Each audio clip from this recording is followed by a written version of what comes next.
പടം. മമ്മൂട്ടി എന്ന് പറഞ്ഞാൽ പിന്നെ പറയേണ്ട ആവശ്യമില്ല. അഭിനയത്തിന്റെ അതിൽ great at every time, all time. മമ്മൂട്ടിയുടെ നെഗറ്റീവ് ക്യാരക്ടർ എന്ന് പറയാൻ പറ്റില്ല. അത് പടം കണ്ടാലേ അറിയുള്ളൂ. അത് എങ്ങനെയാണ് അത് നിങ്ങൾ പടം അതിന്റെ ഉള്ളിൽ ചെന്ന് ആസ്വദിക്കണം. ഇതിനെ പറ്റി ഒന്നും പറയാൻ പറ്റില്ല. ഇറ്റാവില്ലെന്ന് പ്രേക്ഷകരാണ് പറയുന്നത്. എന്റെ അഭിപ്രായം ഞാൻ വിലയിരുത്തുന്നു ഭയങ്കര ഗംഭീരം. ഹോളിവുഡ് സിനിമ ഉണ്ടെങ്കിൽ ഫീലാണ്. ചേട്ടൻ സിനിമ എങ്ങനെയുണ്ട്? മമ്മൂട്ടിയുടെ ഈ അഭിനയത്തെ പറ്റിട്ട് എന്താ അഭിപ്രായം പറയുന്നത്? ബ്ലാക്ക് ആൻഡ് വൈറ്റ് മൂവി അല്ലേ? പക്ഷെ അത് ബ്ലാക്ക് ആൻഡ് വൈറ്റ് ആണ്, നല്ല രീതിയിൽ നമുക്കത് ഫീൽ ചെയ്യണമെങ്കിൽ അത് ബ്ലാക്ക് ആൻഡ് വൈറ്റ്. കഴിഞ്ഞ വർഷത്തെ പടത്തിനേക്കാൾ ഈ വർഷത്തെ പടം മികച്ചതായിരിക്കുമോ? കഴിഞ്ഞ വർഷം മമ്മൂട്ടിയുടെ പടം തുടക്കമല്ലേ, നല്ല തുടക്കമാണ്. തീർച്ചയായിട്ടും കണ്ടോളൂ. മമ്മൂട്ടിയുടെ അഭിനയം എങ്ങനെയുണ്ടായിരുന്നു? ഈ ബ്ലാക്ക് ആൻഡ് വൈറ്റ് ചിത്രത്തെ കുറിച്ചിട്ട് എന്താണ്? നെഗറ്റീവ് റോൾ ആണല്ലോ മമ്മൂട്ടി അഭിനയിച്ചിരിക്കുന്നത്.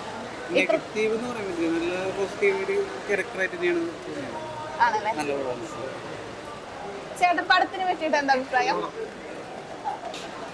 മമ്മൂട്ടിയുടെ ഈ റോളിനെ പറ്റി എന്താ അഭിപ്രായം പറയുന്നത്? മമ്മൂട്ടിയുടെ ഒരു പ്രത്യേക അഭിനയം കാഴ്ച സൂപ്പർ.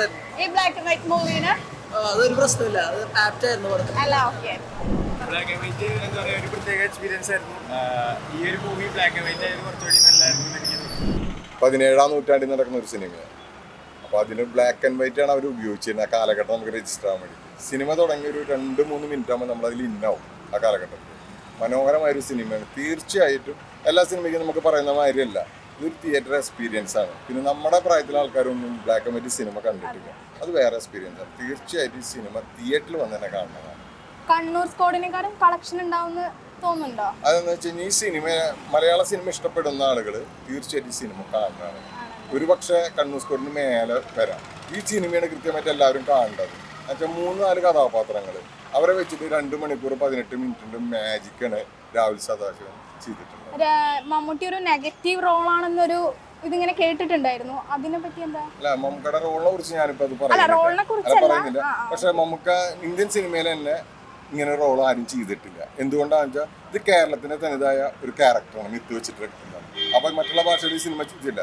പിന്നെ അദ്ദേഹത്തിന്റെ ക്യാരക്ടറാണ് സിനിമയുടെ സെൻട്രൽ ക്യാരക്ടർ. പക്ഷെ 426-ാമത്തെ സിനിമയാണ് അദ്ദേഹത്തിന്റെ.